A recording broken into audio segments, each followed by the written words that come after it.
Dans son émission Héros sur RTL diffusée ce mercredi 12 mars 2025, Faustine Bollaert a reçu Morgane, une jeune femme qui a réussi à fuir une relation très toxique avec un grand manipulateur. Son témoignage est édifiant. Elle n'est pas la seule victime de cet homme manipulateur, mais c'est elle qui a choisi de témoigner ce mercredi 12 mars 2025 auprès de Faustine Bollaert dans son émission Héros.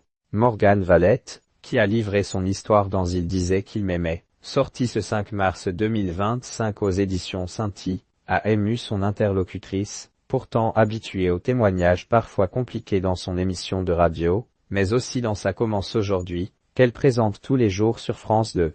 C'est en 2020 que Morgane a fait la rencontre d'Alexandre, un homme qui la contacte sur les réseaux sociaux.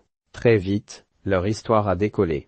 Si la jeune femme est une femme forte, elle a notamment été dans l'armée pendant quelques années. Elle se trouve dans un état plus fragile à cette époque, alors qu'elle vient de se séparer. Quand cet homme, parfait, attentionné et romantique, a frappé à sa porte, elle y a donc cru, et lui-même lui a donné toutes les preuves de son amour, la rendant par là même dépendante affectivement de lui, explique-t-elle. Mais un beau jour, le monde de Morgane s'écroule. Le jour de l'an, il avait reçu un message d'une femme, une Suisse, qui le remerciait pour tous ces moments passés ensemble, a-t-elle expliqué, avant d'ajouter que ce message avait créé une crise de couple, une énième, à cette époque. Manipulateur, l'homme l'a pointé du doigt quand elle a posé des questions. Il retourne complètement la situation en pilant sur le bord de la route, en faisant une crise démesurée. Il dit que c'est moi qui ai un problème, que je me fais des films, qu'à cause de moi, il a perdu son fils et qu'il ne comprend pas comment je peux douter de lui. Morgane découvre qu'elles sont plusieurs à avoir été piégées par le même homme et Morgane ne s'est pas arrêtée aux paroles de son compagnon,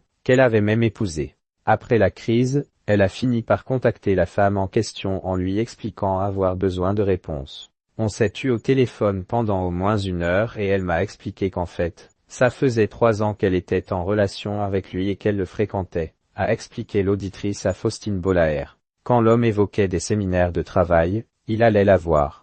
Ce n'était pas la seule malheureusement. Par la suite, j'ai surtout appris qu'il y en avait plusieurs autres en même temps, a expliqué la jeune femme. Morgane a finalement trouvé le courage de s'échapper de cette relation toxique. Ce type de comportement n'est pas unique. S'il est important d'être vigilant face à un homme qui semble parfait mais cachottier, l'amour rend parfois aveugle, comme le veut l'adage. Et certains pervers narcissiques jouent avec cette formule, pour le plus grand désarroi de leurs victimes.